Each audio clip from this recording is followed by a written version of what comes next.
Buenos días, buenas tardes, buenas noches. Estamos ahorita a oscuras por el momento hasta que ya el computador empiece a funcionar. Pero por lo demás, bienvenidos a cada uno de ustedes y damos gracias a Dios por la vida de cada uno para este tiempo de estudio. Gracias a Dios por esta hermosa oportunidad y sea Dios dirigiendo nuestras vidas en este tiempo.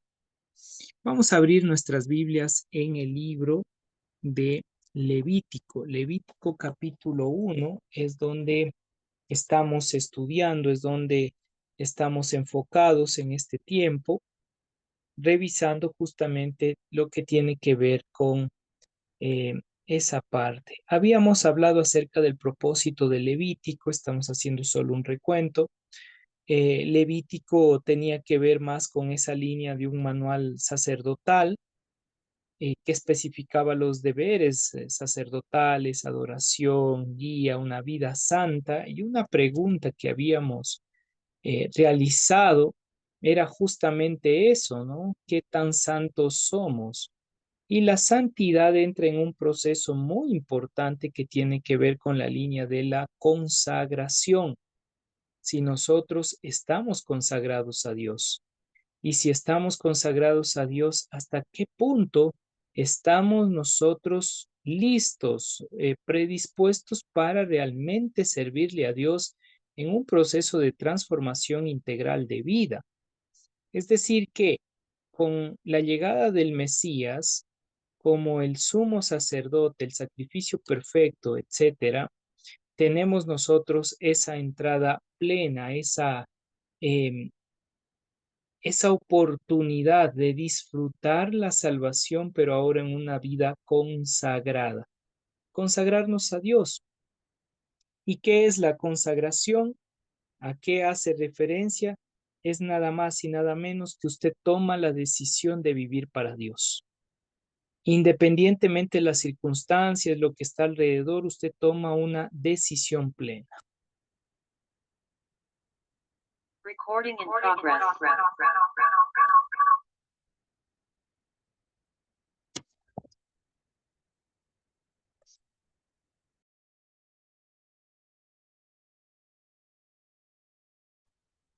Ok, ahora sí estamos desde el otro lado, desde el computador. Eso, ahí estamos. Entonces hablábamos de ese detalle, hasta qué punto nosotros hemos consagrado nuestra vida a Dios. Y la pregunta que usted y yo deberíamos hacernos constantemente es, ¿realmente yo estoy consagrado? ¿Realmente mi vida está consagrada a Dios? ¿O solamente he dicho yo acepto al Señor, busco al Señor, pero no tengo esa consagración, esa vida plena, esa relación íntima con el Dios Todopoderoso? ¿Cómo está su relación con Dios? ¿Cómo está esa relación, esa vida con el Dios Todopoderoso? ¿Qué está pasando? ¿Qué está sucediendo en su vida? Ese es el propósito de este texto. Habíamos hablado también que junto a esto se encuentra que el autor intelectual es Moisés. Sí, el autor intelectual es Moisés, pero no es el que escribe de puño y letra. Probablemente existían amanuenses, es decir, personas que reescribían, que utilizaban el proceso para escribir a mano y de esa manera quedó los textos. Otros hacen referencia que con Esdras y Nehemías, obviamente, el momento de reunirse y con lo que es la teoría de las fuentes, propiamente se escribió este texto. El fechado está entre el año 1445, 1444 antes de Cristo. Esto como autor intelectual o establecimiento de los hechos en el proceso marco histórico de el libro Levítico. Sin embargo, la escritura pudo haberse desarrollado en un periodo mucho más amplio, ¿sí? Donde se realiza al pie de el Sinaí, al monte Sinaí, y el versículo clave que ya lo habíamos revisado, ¿sí? Vamos al proceso de introducción. El llamamiento a Moisés y los hijos de Israel, que ya habíamos visto esa primera sección, y trabajamos netamente ya hoy los sacrificios. Así que Biblia en mano y vamos a ir revisando todo el proceso del libro Levítico en este ámbito de los sacrificios. Habíamos dicho que nosotros, nuestro cuerpo, tiene que ser un sacrificio vivo delante del Señor, que aún nosotros, así como va a decir en el libro de Génesis, en el capítulo 3, va a hacer referencia, perdón, capítulo 4, cuando está el sacrificio de Caín y Abel, dice que Abel él mismo se presentó como ofrenda delante de Dios. Entonces, si él se presenta como ofrenda delante de Dios, ya eso nos muestra que el presentarnos como ofrenda debería ser un estilo de vida, como va a decir Pablo en el libro de Romanos capítulo 12, va a hacer referencia, presenta vuestro cuerpo en sacrificio vivo, ¿sí? Ese sacrificio santo delante del Dios Todopoderoso. Todo el proceso de sacrificios, toda esta primera sección va desde el capítulo 1, verso 2, hasta el capítulo 7, verso 38. Hasta ahí está toda la directriz de las ofrendas, ¿sí? De los sacrificios. La segunda sección va a estar netamente el proceso de sacerdocio, que va desde el capítulo 8.1 hasta el 10.20. ¿Ya? Ahorita enfoquémonos netamente en la primera parte, los sacrificios. Capítulo 1, verso 2. Y dice así: habla a los hijos de Israel y diles, cuando alguno de entre vosotros ofrece ofrenda a Yahvé de ganado vacuno u ovejuno, haréis vuestra ofrenda. Si su ofrenda fuera holocausto vacuno, macho sin defecto la ofrenda, de su voluntad lo ofrecerá a la puerta del tabernáculo de reunión delante del Señor. En el verso 3 que usted observa, ¿es la ofrenda algo obligatorio o es voluntario? ¿Qué observan? ¿Qué dice ahí el texto? Pueden abrir el micrófono, les escucho. ¿Qué dice el texto? La ¿Es voluntad, voluntario? Perdón. la voluntad, Ok, el texto dice que es voluntario, por tanto el sacrificio no es una obligación que Dios nos hace. Y aquí entra un punto muy delicado, hermosa familia, mis queridos hermanos, hermanas, pastores, líderes. Dios no le va a obligar nada a usted. Pareciera que le obliga, pero no es así. Dios hace un llamamiento a todos, como ya hemos visto en las clases anteriores. Dios hace un llamamiento y el llamamiento es para todos. Todos tenemos la opción de escuchar el llamamiento e inmediatamente responder voluntariamente, no por obligación. Si el llamamiento es voluntario, Dios hace el llamamiento y usted toma la decisión de seguir ese llamamiento, ¿qué es lo que va a ocurrir en su vida? Una transformación integral, un cambio existencial de su vida. Pero si usted no toma la decisión y usted no quiere escuchar el llamamiento, usted no desea cumplir voluntariamente lo que Dios quiere, obviamente va usted a vivir decisiones equivocadas, va a tomar decisiones que no son prudentes, decisiones que no están bajo la guía o la directriz de Dios, o causa-efecto. Usted mismo va a traer el mal para su hogar, para su casa, para su familia. Así que la mejor decisión que nosotros podemos tomar es consagrar nuestras vidas a Dios y escuchar el llamado de Dios. En nuestra comunidad hicimos un test de dones. Los que ya estamos ahí, mis queridos hermanos de mi iglesia, comunidad Adat y Dulce Refugio, en el test de dones que ustedes realizaron, ¿cuál es el llamamiento que Dios les hizo? Y ante esa situación, ¿qué va a responder usted? ¿Su respuesta va a ser voluntaria? Sí, yo voy a cumplir el don, yo voy a vivir de acuerdo al don, yo voy a hacer esto de acuerdo al don que Dios me ha establecido. O literalmente usted se va a hacer el loco y va a decir, Prefiero seguir así sin cumplir, sin hacer, sin vivir el don que Dios me ha dado". Hay algo muy interesante. Los dones son irrevocables. No lo digo yo, eso lo dice el texto bíblico, el texto sagrado. Dice que los dones son irrevocables. Es un regalo de Dios. Por algo se llama don, carisma, que es un regalo que no merecemos, que Dios nos otorga, y es un regalo, no nos quita. El don no nos quita. Sin embargo, como ya lo dijo Fabricio en la mañana, no necesariamente Dios le va a poner a trabajar o a servir específicamente en su don. Si es que primero hay algo que trabajar en su vida emocional, Dios le va a poner en un área en la cual va a empezar a pulir su parte emocional. Y una vez que trabaje eso y usted está listo y preparado para seguir adelante, entonces ahí continúa. Por lo cual, cuando usted lo hace voluntario, disfruta el proceso. Otro ámbito que usted y yo debemos entender dentro de la línea del texto sagrado. Disfrutar los procesos que Dios establece. No nos gusta disfrutar los procesos.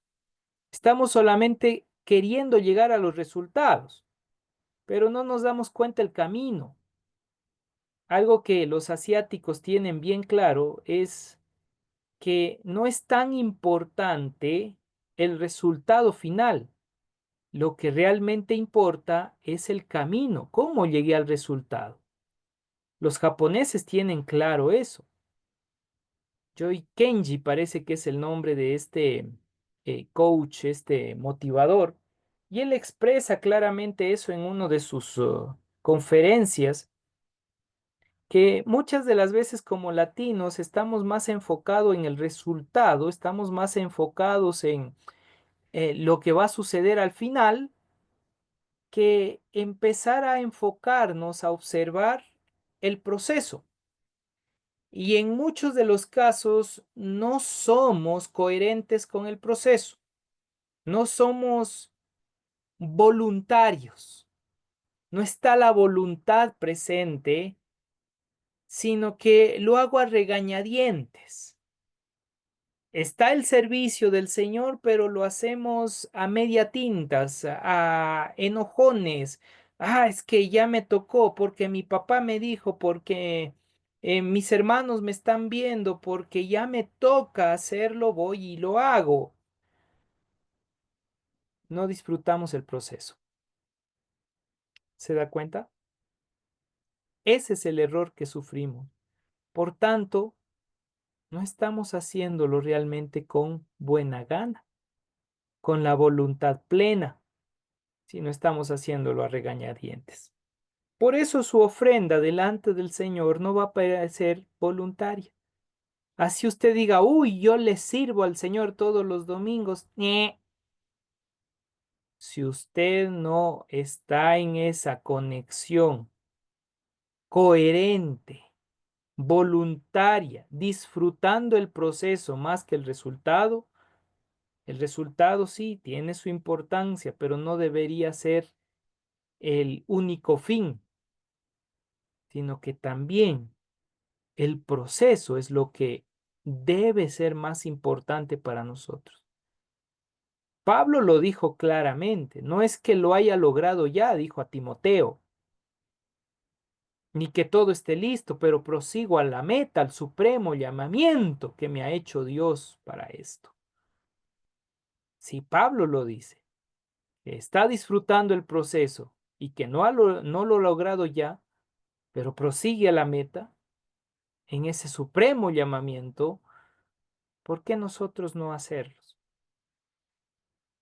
Por eso este verso 3, si puede subráyelo, yo lo tengo subrayado en mi Biblia y pongo, estoy haciendo voluntario las cosas. Realmente hago porque quiero servirle a Dios, porque estoy obligado a hacerlo. Medítelo, piénselo.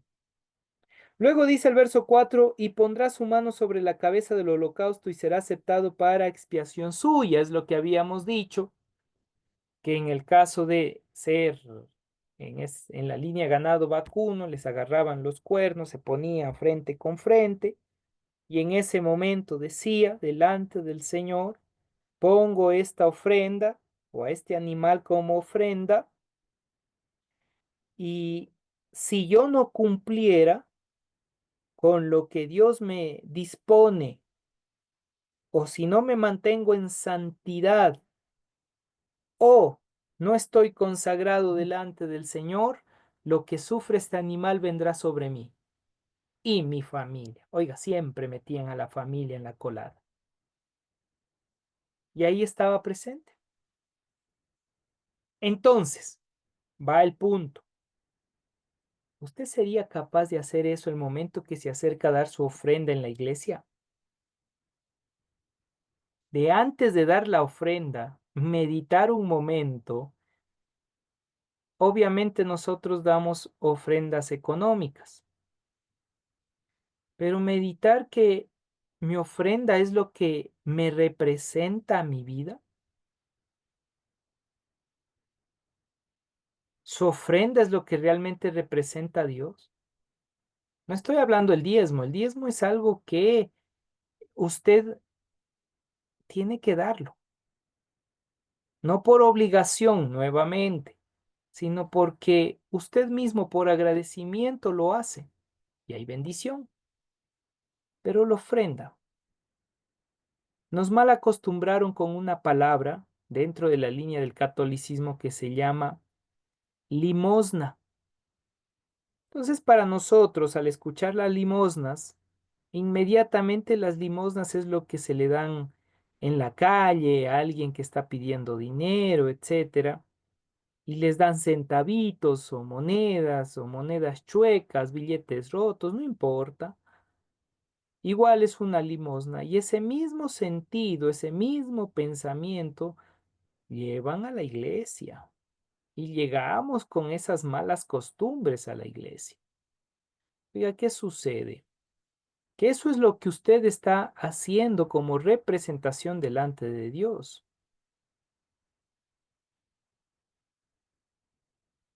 E incluso hay personas que dejan billetes falsos.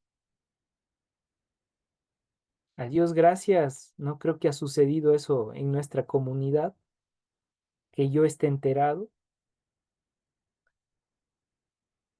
pero he escuchado pastores que han expresado eso aún desde el púlpito, mostrando el billete falso que pusieron en la ofrenda.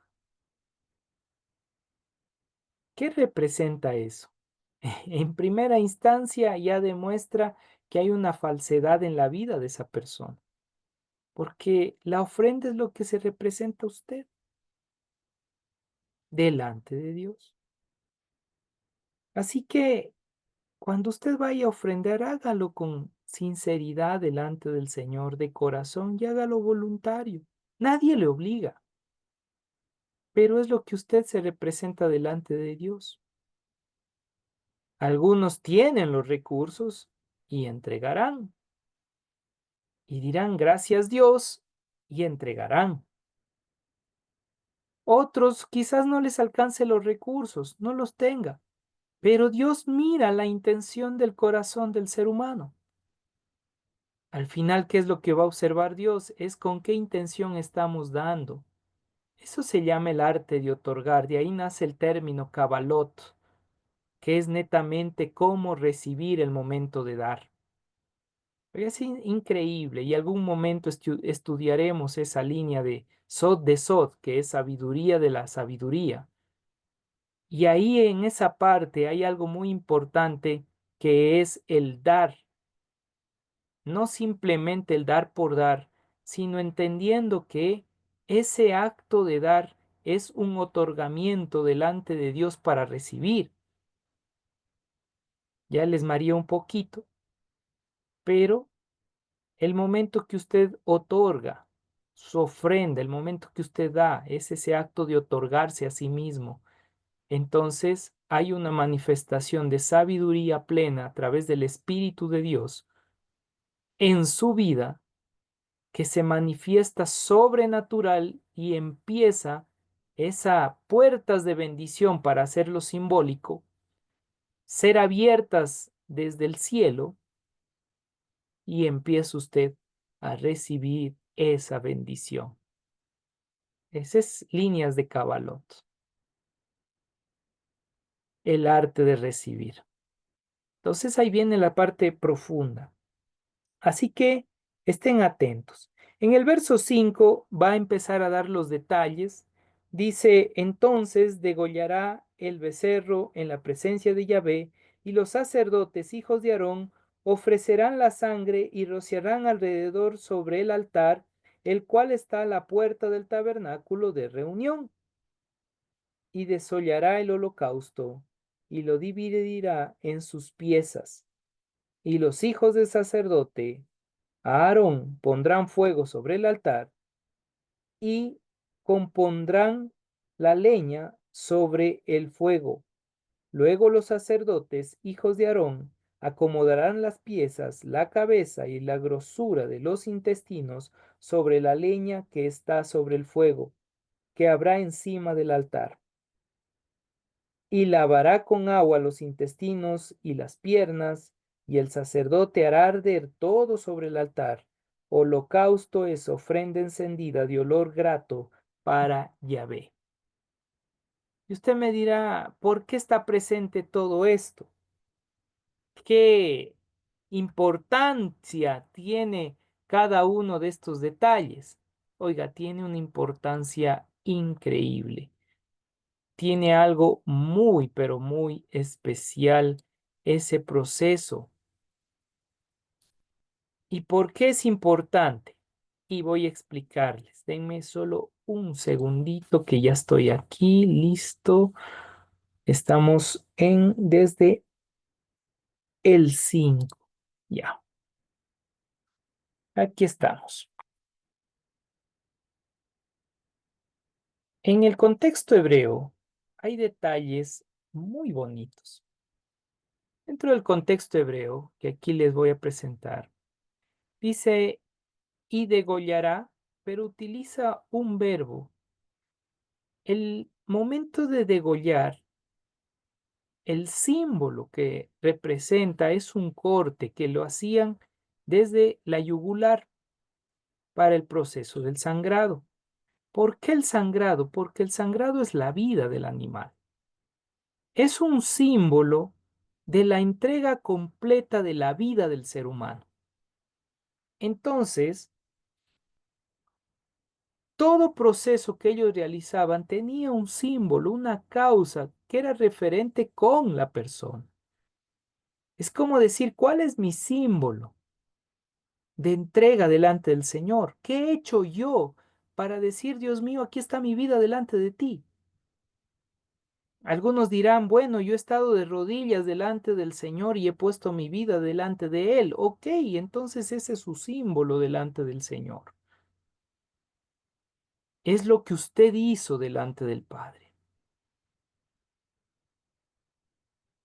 Y ahí hay algo interesante. Todo se presentaba delante. Ante, ahí va a utilizar una partecita que es penei, es esta de aquí, ¿sí? Esta palabrita o esta frase, porque pareciera una palabra, pero es toda una frase, significa estar ante el rostro de Dios. o presentarse ante el rostro de, en este caso, Yahvé o Jehová, que está ahí, que hace referencia a estar ante Dios. Entonces, es como que ese símbolo, ese acto de haberle degollado al animalito, es como que yo mismo me presento delante de Dios como un acto sacrificial. Por eso Pablo en Romanos lo va a decir. Presenta vuestro cuerpo en sacrificio vivo. Y es lo que nos está diciendo hasta qué punto usted y yo hemos presentado nuestra vida delante de Dios, delante del Señor. Ponemos muchas excusas y no estamos presentes delante del Señor. Ni siquiera nos hemos consagrado delante del Señor. Es una palabra que me van a escuchar constantemente durante todo el estudio de Levítico, consagración, santidad delante del Señor. Porque es el punto neurálgico de todo el estudio y la investigación. Estar delante del Señor. Traer delante del Señor. Y los hijos de Aarón pondrán delante del Señor. Porque todo eso tiene un símbolo muy especial, que nosotros nos presentamos delante del Señor, pero debemos presentarnos tal como somos, pero de manera voluntaria. ¿Sí? Algo que va a decir que los sacerdotes van a tomar dam. Y aquí viene algo interesante. Dam viene de la misma raíz o cumple la raíz que es de Adam. Adam, ¿sí? Ahí están las dos letras finales, que es Dam, ¿sí? Y aquí está el nombre Adam, que significa humanidad. Está diciendo que la sangre de ese animal representa o te representa a ti como humano. Es el sacrificio que hicieron en la antigüedad. Pero va a decir el texto sagrado, ya no hay más sacrificio porque vino uno y se puso en lugar de Adán. Eso es lo que dice el texto del apóstol Pablo, que se puso en lugar de Adán, se puso en lugar de él, siendo el nuevo sacrificio. El libro de Hebreos va a decir que el Mesías, Yeshua, toma el lugar de Adán.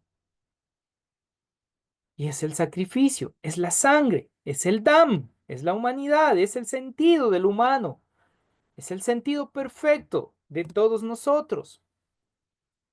Oiga, y es interesante que todo sacrificio, todo lo que usted va a ver en este libro, va a estar relacionado con usted, con el Mesías, su entrega, su consagración y su santidad. Y eso va a estar constantemente siendo presentado a través de los sacerdotes, Cohen, ¿sí? Ahí está Cohenim, que significa sacerdotes en plural, Cohen, sacerdote. Va a ser presentado a través de los sacerdotes delante de Dios. Y ese es el punto clave en medio de esto, ¿sí? Pero dice que esa sangre va a ser rociada sobre el altar. Ese altar que va a aparecer, ese altar, y aquí tenemos la palabra, es mitzbeja, ¿sí? Este altar como tal tiene que ver con los cuatro cuernos que están en el altar. ¿Y por qué los cuatro iban a rociar la sangre en esos cuatro cuernos que tenía el altar? Porque cada uno de sus cuatro cuernos, ¿sí? es la representación de los 4 puntos cardinales de la tierra, los 4 vientos que hace referencia el texto sagrado, los 4 elementos que conforman lo natural, fuego, aire, agua, tierra, ¿sí? Y tiene que ver con los 4 tiempos en la manifestación de cada año. Hay 4 periodos, claro, nosotros en Latinoamérica y especialmente en la mitad del mundo, hay sequía y lluvia, se acabó, no tenemos más. Pero en otros países ahorita están ya empezando a sentir el frío, el invierno, cae la nieve, después viene el verano, de ahí el otoño y etcétera, etcétera. Hay los 4 tiempos. ¿Por qué? Porque está representado ese rociar sobre el altar, sobre los 4 cuernos. Es la representación de toda la materia, de todo lo que nosotros entendemos en este mundo espiritual. O sea que el sacrificio que se está haciendo de ese animalito, el sacrificio, la sangre que está haciendo la representación de nuestra realidad de vida, tiene que cubrir toda nuestra realidad. Y el problema es que nosotros, como humanos, como cristianos, vamos a la iglesia y queremos esconder algo que no debe o no queremos ponerlo delante de Dios. No queremos ponerlo. Pero aquí hay una representación en el libro del Levítico que dice todo tiene que estar en esa representación. Todo lo que nosotros somos tiene que ser representado ahí. Y nosotros tenemos que entregarle todo a Dios. Y la pregunta que usted debe realizar es, ¿hasta qué punto yo le estoy entregando diariamente todo a Dios? ¿Hay algo que escondemos? ¿Hay algo que usted está escondiendo? ¿Qué esconde? Su diezmo, porque tiene miedo a que Dios no le provea. Entonces está diciendo que Dios es mentiroso en su provisión. Entonces ya pecó porque hay engaño en su corazón. Entonces no le entregó todo a Dios. Su tiempo le está entregando a Dios. Ay, es que no tengo tiempo. Dios le está dando la vida. Le da 24 horas. Le da 7 días. Le da el mes completo, el año. No le ha quitado. Hasta ahorita Dios me ha dado a mí 40 años.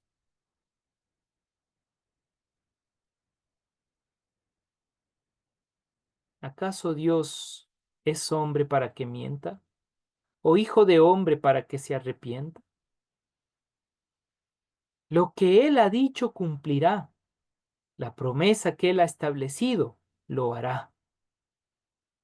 Si confiamos nosotros en el Señor, en esa plenitud, sepa usted que Dios va a hacer, pero desconfiamos tanto en Dios. Hemos desconfiado. Y ahí nacería la pregunta de, ¿estoy consagrado a Dios?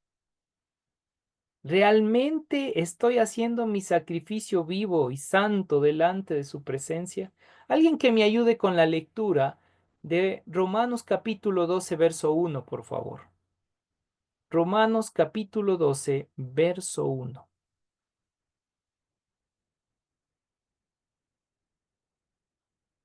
Si lo tiene, abra su micrófono y puede hablar. Amén.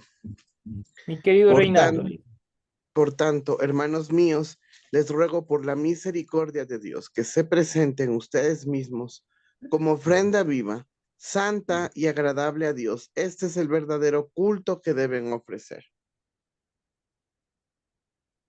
Les ruego en el Señor que presenten vuestros cuerpos en sacrificio vivo. Entendió tan claro, pero tan claro, Pablo, ¿qué es lo que nos está transmitiendo? Hey, toda tu vida tiene que ser puesto delante de Dios como el sacrificio vivo, punto. Ningún pensamiento, idea, cosa, circunstancia de esta vida, tú tienes que decir, no, esto sí para Dios, esto no. ¿Por qué? Al fin y al cabo, si hasta la vida le pertenece a Dios, Él me dio, Dios quitó, alabado sea el Señor, dijo Job. Pero no hemos llegado a ese nivel. A la primera que llega, la dificultad que tiene, inmediatamente hablamos mal en contra de Dios. Nos vamos en contra de Él.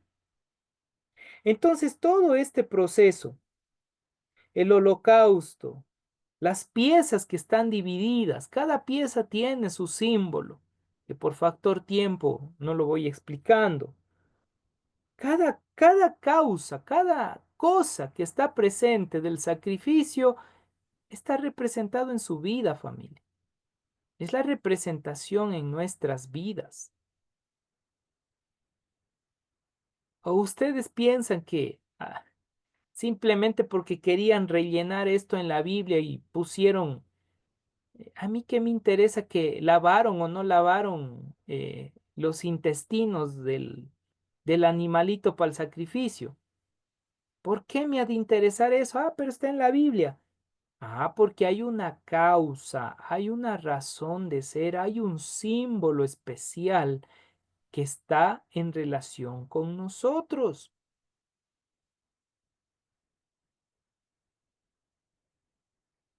Queridos, no hay nada en las Sagradas Escrituras que esté de más, o porque se les ocurrió, o porque, ¡ay! Me equivoqué. Todo tiene una causalidad en nuestra razón y nuestra existencia. ¿Sí?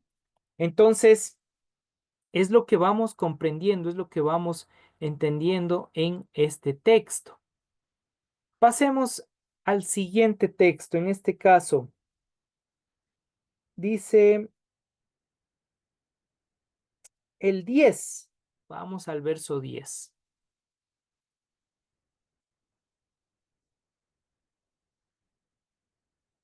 ¿Cómo estamos hasta aquí? ¿Sí le vamos captando la idea que está estableciendo? Eso es para que no lo vea al texto de Levítico como algo sangriento. Nos dice el texto en el 10, si su ofrenda para holocausto fuera del rebaño de las ovejas o de las cabras, macho sin defecto, lo ofrecerá. Dos cosas puntuales, macho y sin defecto, es lo que dice.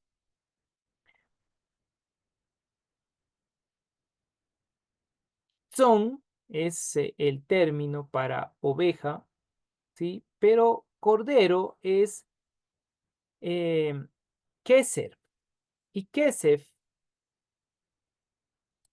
que está aquí, esta es la palabrita para oveja, aquí está en plural, que sabem, o que sabem, para decirle mejor, que sabem, que viene de kesef.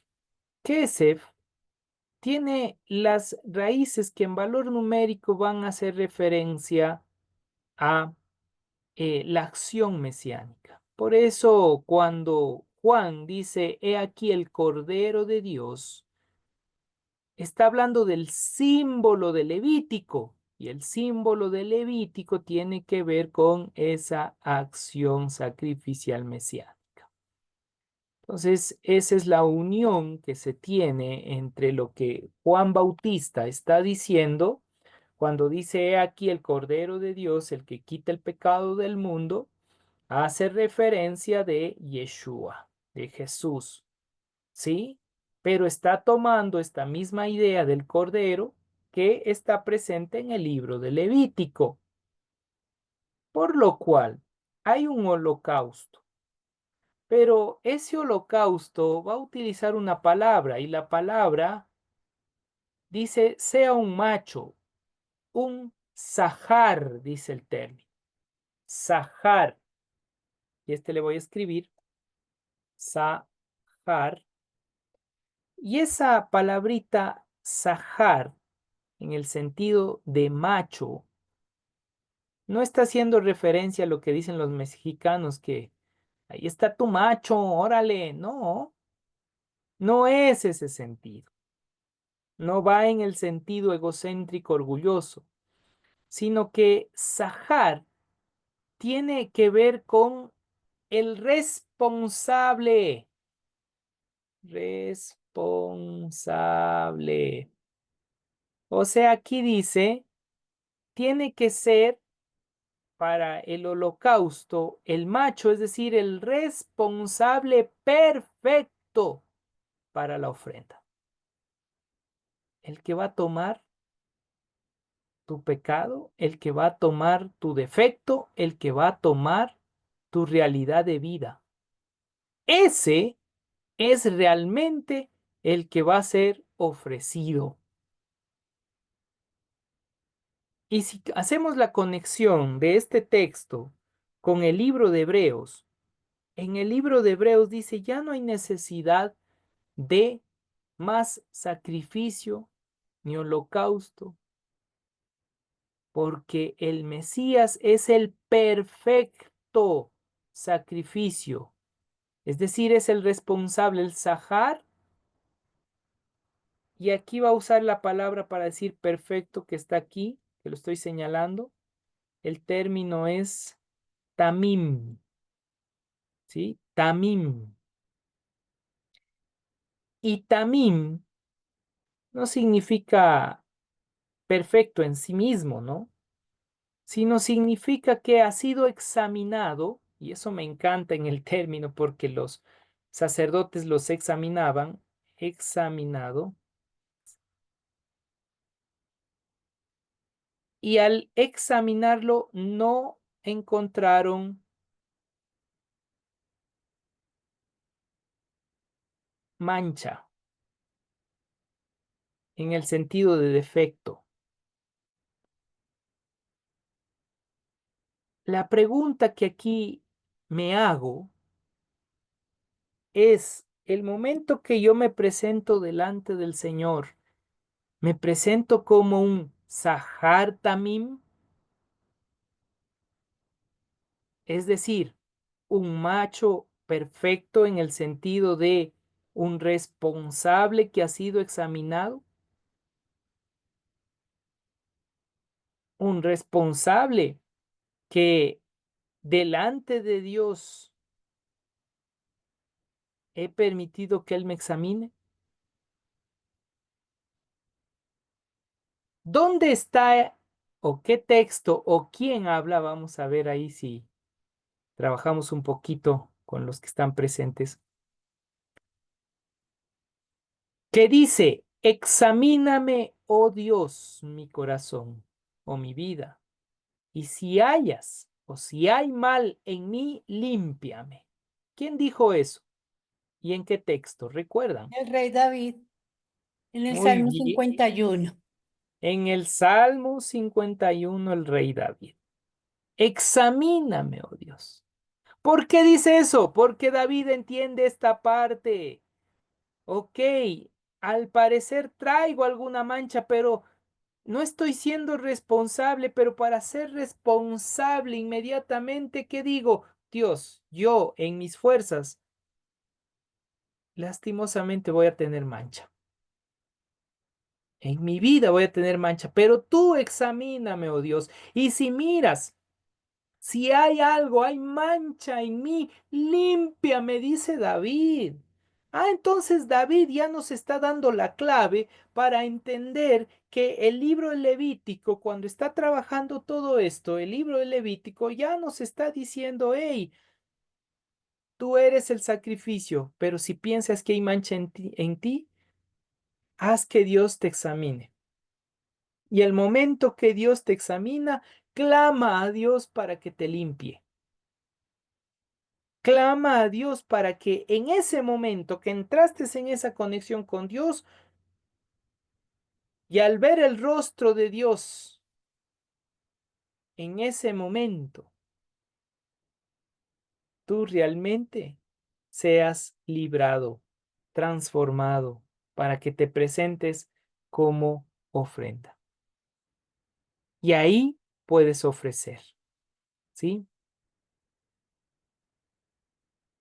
y acribeno, ofrecerlo plenamente, ofrecerlo en totalidad, eso hace referencia. Con esto que acabamos de decir, ¿hay alguna duda o pregunta?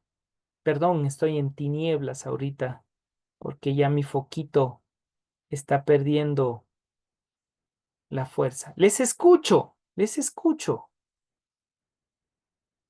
¿Qué opina de lo que acabamos de revisar?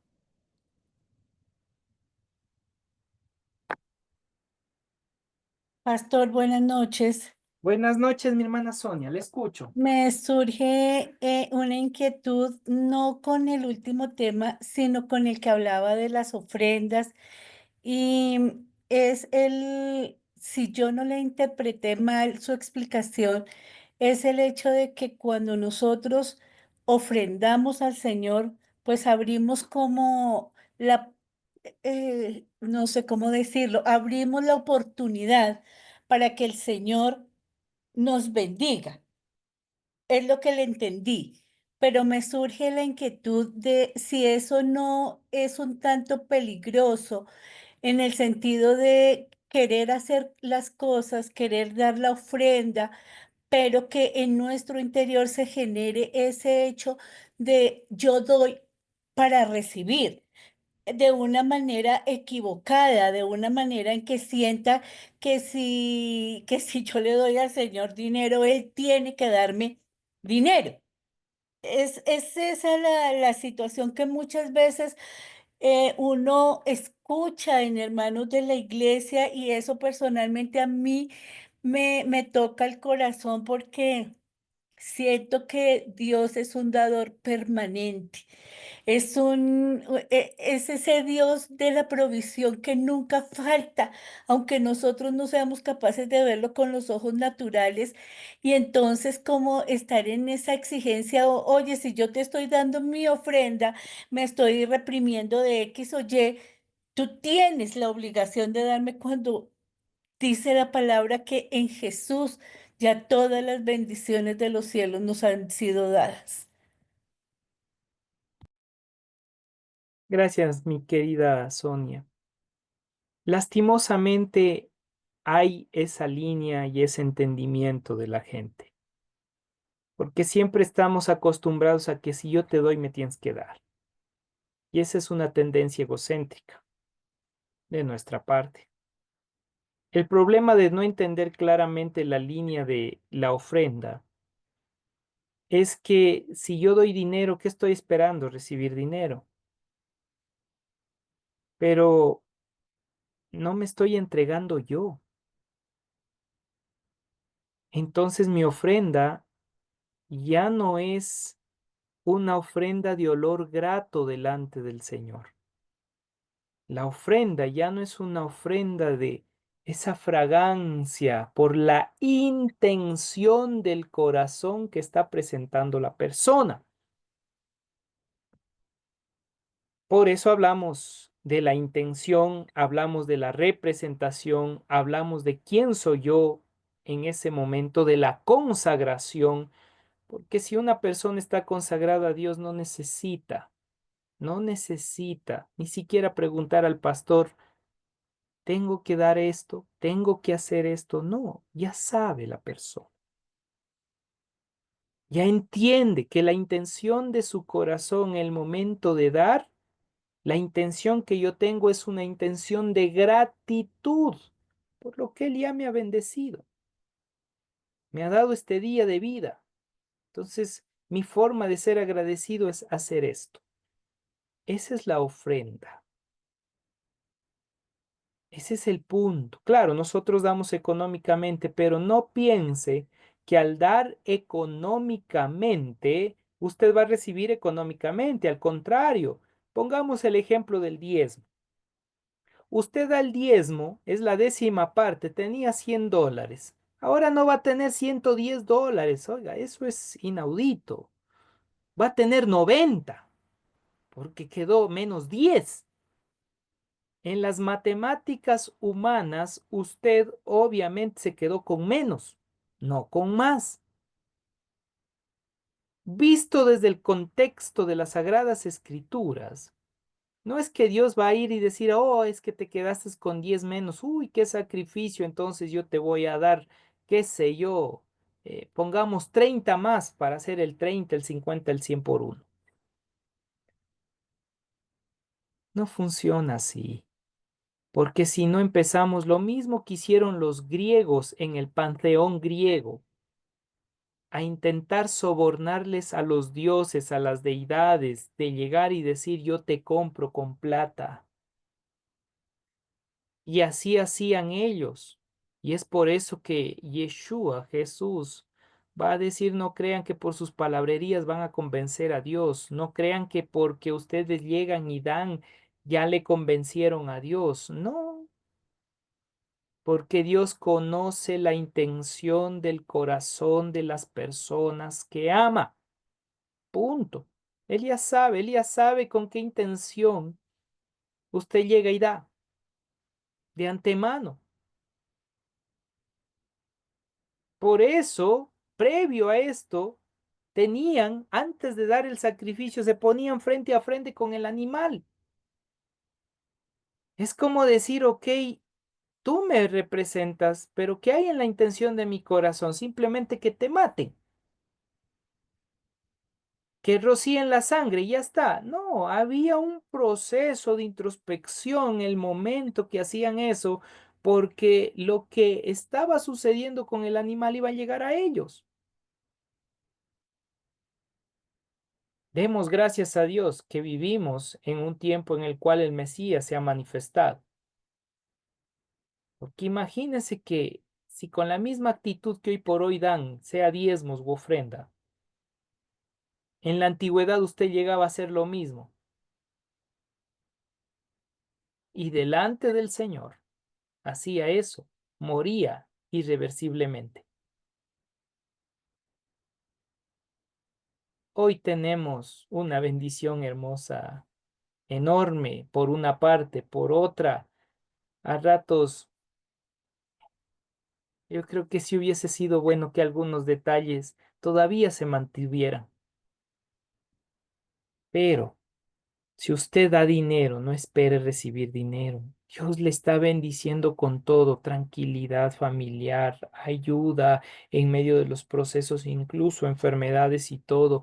El sentido del otorgamiento, el sentido del dar, sea diezmos, ofrendas, primicias, lo que usted dé en ese ámbito económico, financiero, material, el sentido del hecho de dar es por gratitud, porque Dios ya le amó primero, no por lo que va a esperar que Dios le dé. Vuelvo y repito, ¿cuánto le queda en el bolsillo? De los 100 le queda 90, al contrario, le quedó menos. Y usted sería loco pensar que, di el diezmo y tengo $110. No, no va a suceder así. No funciona de esa manera, porque no es el sentido de cuánto me queda, es el sentido de la intención de mi corazón al otorgar, al dar. Espero con esto haber respondido su inquietud, mi querida Sonia. Sí, pastor, muchas gracias. Amén, amén. Así que hermosa familia, sepa cada uno de ustedes, entendamos esta parte. El libro de Levítico pareciera que está hablando un pocotón de animales y todo lo demás ahí, sangres y lo que hay que hacer, pero es un proceso simbólico de su realidad de vida y la intención de su corazón, para un proceso pleno de consagración, de una conexión de vida única, como lo va a demostrar el libro de Hebreos, que es la línea de conexión en este ámbito con el libro de Levítico, para que podamos entender que el sacrificio pleno es el Mesías. Y si usted está en el Mesías, presente su cuerpo en sacrificio vivo, santo y agradable delante del Señor, que es vuestro culto racional. Presentemos nuestra vida delante del Señor. ¿Alguna duda o pregunta? Si no, cerramos este tiempo con un tiempo de oración.